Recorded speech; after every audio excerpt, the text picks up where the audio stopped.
E aqui estamos para receber a candidata da Rede, Marina Silva. Por favor, nossa candidata. quarta entrevistada. Seja muito bem-vinda. Boa noite. Boa noite.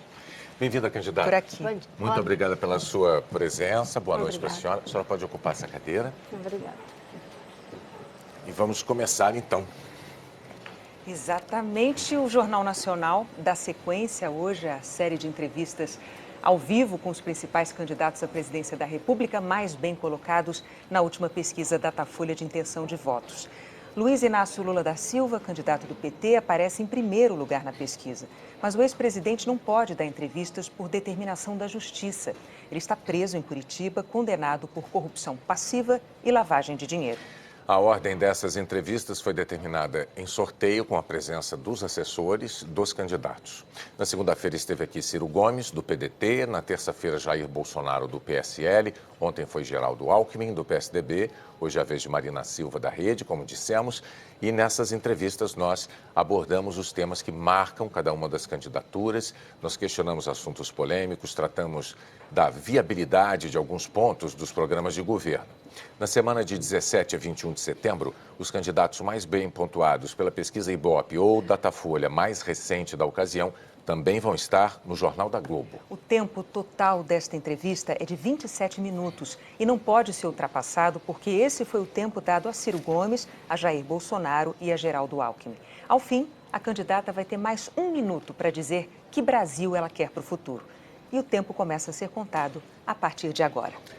Candidata, em 2014, os brasileiros assistiram a uma grande dificuldade sua de criar o seu partido, a Rede. Tanto que, naquela ocasião, como candidata à presidência da República, no fim das contas, a senhora concorreu pelo Partido Socialista Brasileiro. 2 anos depois da criação, ou desse esforço de 2014, 2 anos depois, 7 integrantes da Rede deixaram o partido. E deixaram divulgando uma carta com críticas, uma carta aberta à população com críticas. Eles se referiam à inexistência de posicionamento para os grandes problemas do Brasil. Palavras deles naquele documento. E neste ano que estamos agora, a Rede tem dificuldades também. A Rede tinha 4 parlamentares, 2 parlamentares foram embora, está reduzida à metade a bancada do partido. A questão é, como é que a senhora pretende convencer os eleitores de que tem as qualidades de uma líder? Boa noite, Bonner. Boa noite, Renata e todos que estão nos acompanhando. Primeiro, eu vejo o processo de saída das pessoas dos partidos como um processo natural, numa democracia. E as pessoas que saíram da Rede são pessoas que eu continuo mantendo relação de respeito com essas pessoas e, mesmo elas estando distante da Rede, eu tenho absoluta certeza que uma coisa elas concordam comigo. Os ideais que eu defendo para o Brasil são capazes de unir pessoas de diferentes partidos e pessoas da sociedade para liderar um processo político para governar o Brasil. As divergências não são divergências irresolvíveis, como às vezes a gente brinca. São visões de mundo. Por exemplo, naquela oportunidade, existia um grupo que achava que não se deveria votar favorável ao impeachment. Sim. Eu firmei o convencimento de que o impeachment era legal e, em função disso, criou-se uma divergência dentro da Rede. Mas eu mantenho excelentes relações com essas pessoas e tenho por elas admiração. Mas a propósito disso, primeiro, o partido perdeu 7 integrantes, na verdade, no ano seguinte ao momento em que a senhora conseguiu finalmente criá-lo, porque isso foi em 2015, veio a criação, no ano seguinte eles saíram. Chama atenção, porque era um partido muito novo, e saírem 7 com uma crítica pesada como essa que eu reproduzi aqui, por isso a pergunta. E com relação ao impeachment, o que se deu naquela ocasião foi que a senhora apoiou o impeachment, embora o partido já houvesse dito que não havia motivo suficiente para a abertura do processo. Mas na hora de votar, também na hora da votação, os integrantes do seu partido se dividiram. Eram 4, 2 votaram a favor, 2 votaram contra. Mais uma vez, eu insisto nessa pergunta. Isso não pode dar aos eleitores uma impressão de que falta a líder do partido e, portanto, agora candidata à presidência da República, liderança, autoridade? Ser líder não é ser o dono do partido, Bonner. o líder de um partido, ele é aquele que é capaz de dialogar com os diferentes. E naquela oportunidade do debate do impeachment, 60% da direção da rede foi favorável ao impeachment. E 2 deputados tiveram uma posição contrária. Mas quando eles entraram na rede, eles já haviam dito, se tiver uma votação em relação ao impeachment, nós não temos como votar favoravelmente. Isso tinha a compreensão de que seria assim. Quando nós firmamos a convicção de que o impeachment não era golpe, nós dissemos ao mesmo tempo, não é golpe, tem legalidade, mas não vai alcançar a finalidade, porque Dilma e Temer são farinhas do mesmo saco, angu do mesmo caroço, ambos cometeram os mesmos crimes de caixa 2, de desvio de dinheiro público, e nós defendíamos a cassação da chapa Dilma Temer. Os parlamentares saíram e nós continuamos com uma relação de respeito. Isso não tem nada a ver com falta de liderança, porque o líder não é o dono. E hoje no Brasil, esse conceito de que o partido tem um dono, que regimenta as pessoas, que dá ordem unida, isso é uma visão completamente inadequada de política. Hoje a política se dá de forma mais autoral, as decisões são compartilhadas, tanto na autoria daquilo que a gente pensa, quanto na realização. E, diferentemente dos partidos tradicionais, a rede tem uma vantagem. Geralmente, nos partidos da esquerda mais tradicional, quem sai do partido vira um inimigo. Nós não. Nós continuamos mantendo relação e eu tenho certeza, pode ter certeza. Mas essas saídas, candidata, me permita só observar, as saídas fragilizaram no âmbito parlamentar a rede. Ela perdeu E ainda sobre a questão da liderança, né? A gente fala, poxa, não conseguiu liderar nesse tema dentro do partido, como liderar no país, né? Mas veja bem, nós vamos governar um país dialogando inclusive com essas pessoas que saíram. Eu posso te dizer, eu duvido que se eu ganhar a presidência da República Federativa do Brasil, essas pessoas vão sabotar o meu governo. Eu duvido que uma pessoa como o Suplicy vai sabotar o meu governo. Liderar não é ter todo mundo embaixo do mesmo guarda-chuva. Mas como a senhora pode garantir isso? Olha, ninguém nunca experimentou isso. Aliás, alguém experimentou. O Itamar Franco. O Itamar Franco, quando assumiu a presidência da República, numa situação parecida com essa, ele não tinha uma base. E ele conseguiu juntar pessoas de diferentes partidos e governar e fazer uma transição. Eu vou ser um governo de transição. Então, ainda falando... Durante 4 anos, eu vou governar esse país para que a gente possa combater a corrupção, fazer ele voltar a crescer e ser um país justo e bom para todas as pessoas viverem. Justamente sobre essa questão da governabilidade é preciso, fundamental, ter liderança. Ainda então, na questão da liderança, uma crítica frequente dos seus adversários é sobre a sua postura diante de temas polêmicos, mas importantes para o país, como, por exemplo, a reforma da Previdência. Quando a senhora é questionada sobre esses temas, a senhora sempre defende a necessidade de um debate, mas não apresenta uma proposta concreta. Eu me lembro, na sabatina da Globo News, tem umas 3 semanas, a senhora, diante dessas questões, sempre respondia, chegou até a responder numa sequência de 3 vezes, é preciso debater, tem que se debater. Como candidata à presidência da República, por que não assumir posturas? Mas eu assumo a postura. Posições? Sim. Se existe uma pessoa que assume posições, essa pessoa sou eu. Eu defendo a reforma da Previdência e tenho as diretrizes para essa reforma. Quais são as diretrizes? Que a gente possa encarar o problema da idade mínima, que a gente possa transitar... Mas o seu programa de governo, justamente a questão da idade mínima, ela é posta de uma forma muito vaga. Não existem detalhes importantes, por exemplo, como a idade mínima, a nova idade mínima para aposentadoria. Não é importante isso para os brasileiros saberem, por exemplo? É importante a gente dizer que vai debater a idade mínima. Mas tem gente que se incomoda com a ideia de debater porque a gente se acostumou com os pacotes. A gente vem da cultura do pacote, um em cima do outro, do povo brasileiro. Quando alguém diz que vai debater, vai dialogar, parece estranho. Mas numa democracia, isso é o normal. Mas esses 8 anos não foram suficientes para a senhora amadurecer posições tão importantes quanto essas? Sim, amadurecemos. Nós temos uma proposta, vamos encarar o problema da idade mínima. A gente está tendo pessoas que estão conseguindo viver muito mais. Isso é um debate que está acontecendo no mundo inteiro. E eu vou mais além. no problema da idade mínima, nós vamos manter a diferença entre homens e mulheres. A Universidade Federal de Minas Gerais fez um estudo de que 80% das atividades domésticas são feitas por mulheres. Enquanto a gente tiver uma cultura em que as mulheres têm sobrecarga, elas têm o direito de se aposentar mais cedo. Mas isso nós vamos enfrentar. Desde 2010, que eu defendo, 2010, quando ninguém debatia isso, que a gente tinha que transitar para um regime de capitalização e contribuições.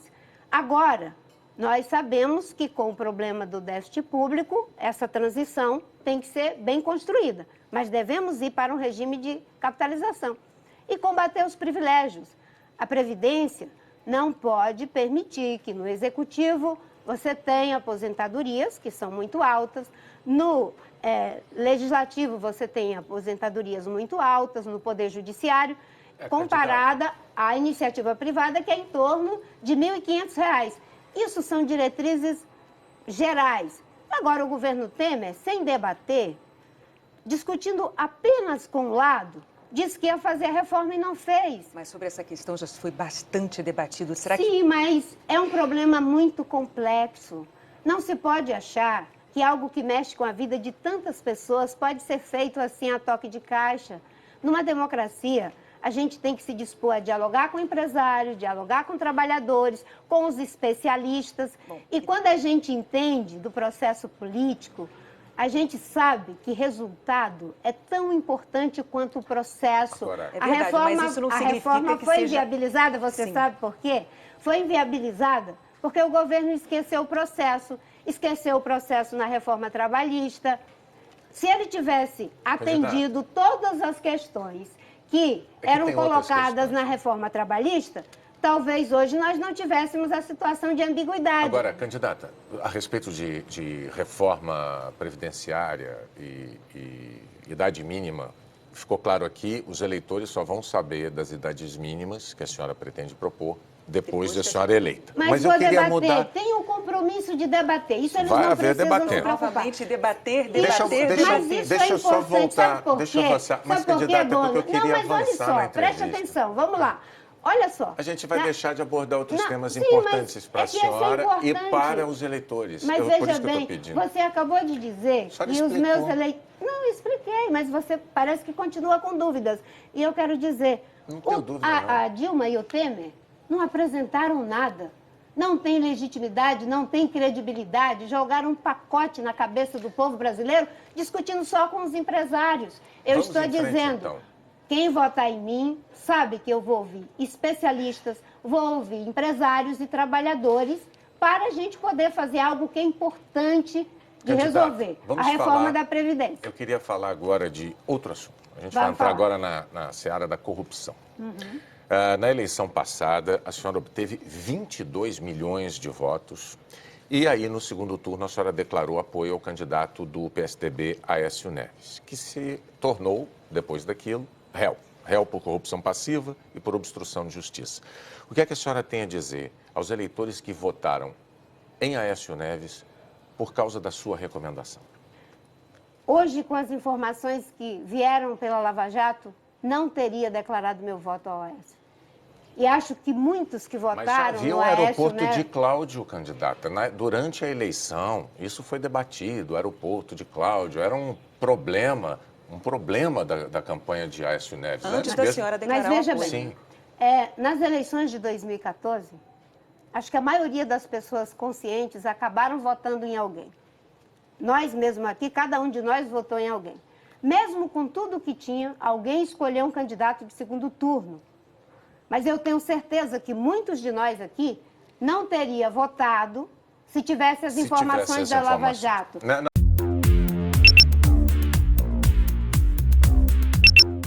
Não era Lava Jato, mas havia, como eu disse, o aeroporto. Deixa eu dizer, nessa mesma eleição... todo mundo votou, Bonner. Nessa todo mundo mesma... votou. Eu hoje não Aécio votaria. Neves perdeu a eleição. Não votaria nem Aécio, nem Dilma. A Lava Jato mostrou que todos eles praticaram crime de caixa 2. Aí chegamos à próxima questão. Porque nessa mesma eleição, a senhora era candidata a vice de Eduardo Campos e se tornou a candidata à presidência após a morte dele. No ano passado, Eduardo Campos foi citado em delações da Odebrecht, em delações da JBS, por ter recebido propina em campanha. A senhora não desconfiou de que havia dinheiro demais na campanha do Partido Socialista Brasileiro. Se eleita, a senhora vai ter que formar um governo. Os eleitores gostariam de saber se a senhora, nesse período, desenvolveu mecanismos mais eficientes de avaliação das pessoas com quem a senhora pretende se aliar. Porque no caso de Aécio e no caso de Eduardo Campos, a senhora não teve como saber antes que havia esses problemas. Para formar sua equipe, a senhora vai estar segura? Tem mecanismos de evitar que se repita essa situação? Com certeza. Quais mecanismos? Com certeza. Aliás, você tocou num assunto aqui. Há 4 anos atrás, o Eduardo estava sendo entrevistado por vocês. No dia seguinte, nós o perdemos, para sempre, numa tragédia. E eu quero aqui, mesmo com as denúncias que existem, dizer o seguinte: a justiça está investigando e como ele está morto, não tem como se defender e muito menos, se porventura for culpado, pagar, porque já não temos mais a sua vida. Eu não tenho compromisso com erros, não tenho. Mas hoje eu estou muito bem calçada depois da Lava Jato. A senhora tem hoje esses mecanismos? Sim, com certeza. Eu fui a única candidata até agora a ir até a Transparência Internacional. E eles produziram mais de 70 propostas para combate à corrupção. Um trabalho denso. E eu me comprometi que não só vou adotar uma série de medidas que estão ali naquelas contribuições, porque eu sou a única candidata que diz que apoia a Lava Jato, que defende o Ministério Público. Vários fazem não, isso, mas candidata. na prática eu fiz 2 programas do meu partido de 10 minutos Bom, defendendo a Lava Jato. Mas veja, candidata, a prática e o discurso às vezes não se encaixam. No meu caso se encaixa. Então vamos ver o que está acontecendo. 32 anos de vida pública. Eu a convido apenas a senhora analisar e responder a questão sobre as coligações estaduais. Não é um problema, é um problema nessas eleições, bem claro, não apenas para um candidato. Mas veja a sua situação. A senhora critica sistematicamente os partidos do chamado Centrão. Os partidos do Centrão têm 41 investigados na Lava Jato que a senhora apoia. E esses partidos do Centrão têm essa fama de praticar o famoso, né, toma lá, dá cá. É mais do que isso. É corrupção mas braba eles têm mesmo. corrupção braba, chame como a senhora preferir. A senhora reforça essas críticas. A senhora também chegou a dizer que naquele ano de 2014, na última eleição, o PT e o PSDB não estavam disputando a presidência da República, eles estavam disputando a presidência de uma organização criminosa. É uma declaração forte essa, né? Pois bem, nesta eleição agora, o seu partido, a Rede, ele tem coligações, ele participa de coligações com o PT em alguns estados, com o PSDB em alguns estados e com partidos do Centrão em outros tantos estados. E aí eu vou levar a pergunta. Diante destas coligações, o eleitor não pode achar que aquelas críticas fortes que a senhora fez eram insinceras e até oportunistas? Não. Porque o que atesta a minha vida e o meu compromisso são mais de 30 anos de vida pública. Deputada, senadora, ministra, sem nenhum envolvimento em casos de corrupção. No plano nacional, não estamos coligados com nenhum desses partidos. Mas em cada um desses estados? Não, não é em cada um, não. São em alguns estados. São muitos candidatos. candidatos. Não são. Olha, eu poderia... Vou te dizer, no Rio Grande do Sul. No Rio Grande do Sul... É um deles. Não, vou falar, eu mesmo falo para você. No Rio Grande do Sul, nós estamos coligados com um jovem que foi prefeito de Pelotas e esse jovem, sobre ele não pesa absolutamente nada. Eu sou inteiramente coerente. O que é o que eu tenho dito? Eu tenho aqui uma lista, candidata. Se a senhora quiser, eu posso dar essa lista rapidamente. Vamos lá, vamos lá. Vamos lá. A senhora, o seu partido, a Rede está coligada com o MDB de Michel Temer no Espírito Santo. Em 3 estados brasileiros, a Rede está coligada com o Partido dos Trabalhadores, em Tocantins, em Roraima e na Paraíba. Em 4 estados, o seu partido está coligado com o PSDB, Maranhão, Amapá, Goiás e Rio Grande do Sul, que a senhora mencionou. E em 7 estados com partidos do Centrão. Tocantins, Roraima de novo, Paraíba de novo, Amapá de novo, Goiás, Rio Grande do Sul e no Rio de Janeiro. São muitos estados em que a rede está associada, está coligada, por assim dizer, a partidos que a senhora critica muito veementemente. Isso não lhe parece incoerente? Veja, olhando da forma como você coloca, passa essa impressão ao telespectador. Mas as pessoas que conhecem a minha trajetória, o que eu tenho dito? Pessoas boas. Aliás, tem gente que até está me copiando agora. Pessoas boas, desde 2010, eu digo, existem em todos os partidos. E que nós não podemos fazer recortes partidários. Ouvimos isso ontem aqui do candidato do PSDB. Você está dizendo quem está copiando. E que pessoas boas existem em todos os partidos. E que se a gente for olhar para os partidos, fica muito difícil qualquer tipo de diálogo político. Mas a gente tem que olhar para as pessoas, para a trajetória das pessoas. Pegando o caso do jovem candidato ao governo do estado do Rio Grande do Sul. Mas não vamos particularizar, candidato. Mas eu não vou desabonar o jovem. Não é eu isso. Estou dizendo que ele é uma pessoa de bem.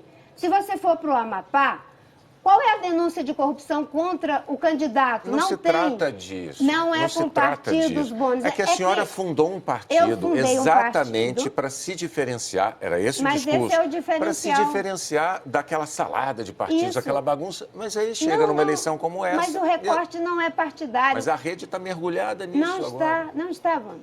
Não está. Pelo contrário, nós criamos um partido já dizendo desde o início, não vamos sacralizar partidos. Pessoas boas têm em todos os partidos. E se eu ganhar, eu vou governar com os melhores de todos os partidos.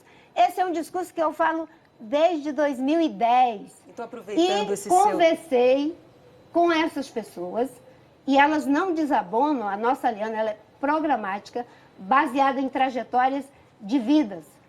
E a rede é um partido pequeno. É engraçado que as pessoas cobram numa hora. Mas a senhora não tem alianças, não tem coligação.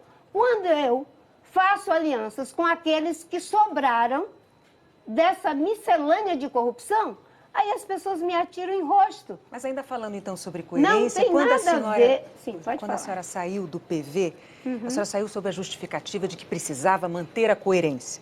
7 anos depois, a senhora escolhe justamente um integrante do PV para ser seu vice na chapa, aí a candidatura à presidência da República. O Partido Verde de hoje é o mesmo de 2011, até o presidente do partido, inclusive, é o mesmo. A senhora desistiu da coerência? Continuo coerente, porque o Eduardo, o Jorge, nós nunca tivemos divergências. A minha saída do PV tinha a ver com a visão de processo em relação a que eu queria muito que o PV se tornasse um partido em rede. Mas a cultura política da direção do PV entendeu que não. E eu criei um partido em rede, mas em termos programáticos, não há divergências Candidata, junto em com vários o vice, não vem o partido todo? Como? Junto com o vice, não vem o partido também? Mas o processo interno do partido é completamente diferente. Eu não posso querer impor a cultura partidária da rede aos demais partidos. O importante é que, em muitos aspectos, nós temos convergências. E essas convergências, aliás, são as mesmas que me fizeram ser candidata em 2010. Não tem coerência nenhuma. Eu e Eduardo temos muitas convergências, algumas divergências, mas isso é normal numa democracia. Então, ainda falando sobre divergências. Nós, no Partido Verde e a Rede, fizemos uma aliança inteiramente programática, inclusive com o PV, reconhecendo a soberania do meu programa em várias questões que haviam diferenças. Isso é típico da democracia. A rede é um partido em rede, porque assim se conformou, e eu não vejo incoerência nenhuma. Incoerência, sabe o que é? É fazer aliança por tempo de televisão. É fazer aliança em troca de dinheiro para enganar a população, com marqueteiro vendido a peso de ouro. Candidata, isso é que é incoerência. Para a gente conseguir, então, ir adiante e abordar outros temas. A bancada ruralista tem crescido no Congresso, inclusive cientistas políticos têm dito que ano que vem ela vai ser ainda maior. Como é que a senhora acha que seria possível conquistar votos desses parlamentares para o seu programa ambiental? Discutindo com eles em termos programáticos. Mas uma bancada ruralista não são poucos os que temem, os que acreditam que o seu programa prejudica o agronegócio, que é tão importante para a economia do país. É que tem muita gente que trata o agronegócio como se ele fosse homogêneo. E não é. Hoje tem muita gente que já está fazendo o dever de casa. Tem muita gente que quer fazer.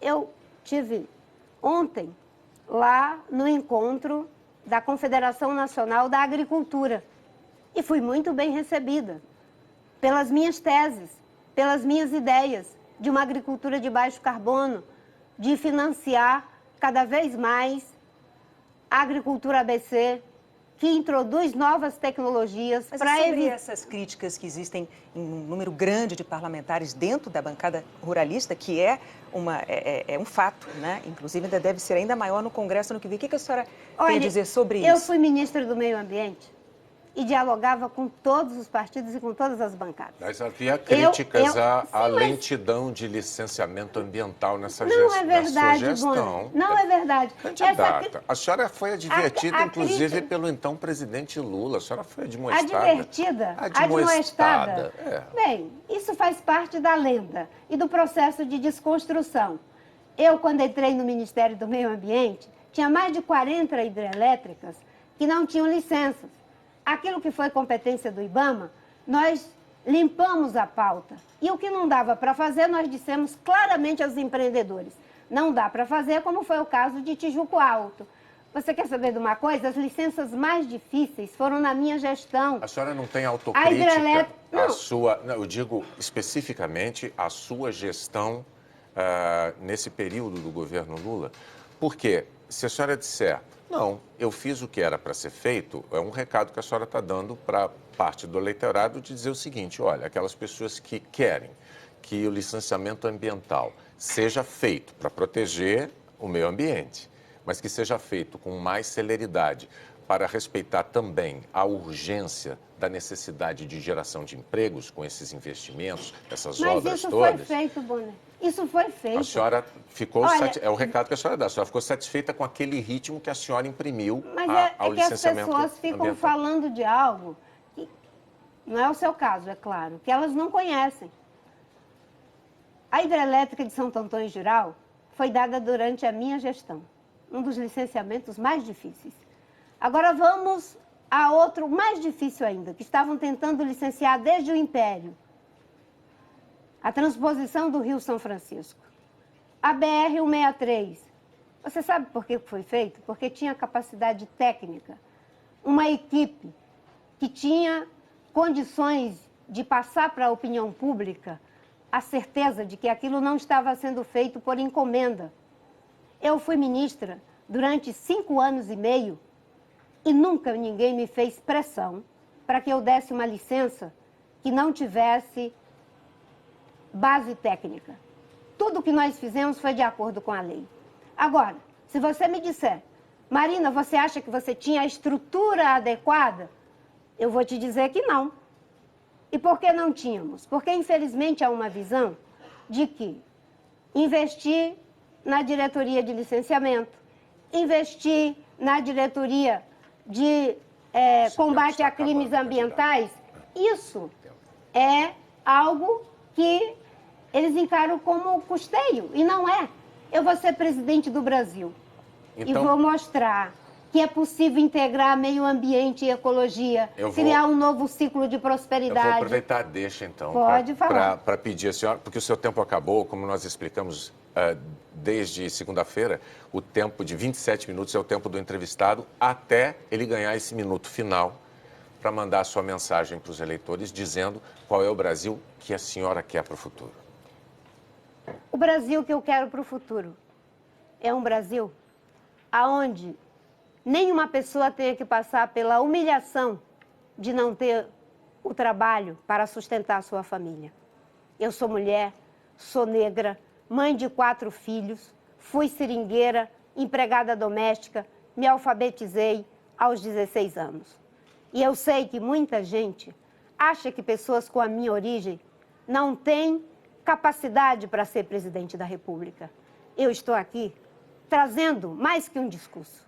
Eu trago uma trajetória, o compromisso de construir um país que seja justo e bom para todos, para empresários, para trabalhadores, para a classe média, para jovens, para mulheres.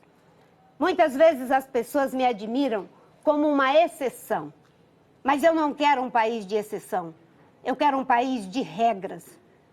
Eu serei presidente da República com o seu voto para que esse país seja economicamente próspero, socialmente justo e ambientalmente sustentável. Candidata, muito obrigado pela sua presença, pelos seus esclarecimentos aos telespectadores do Jornal Nacional. Muito obrigada.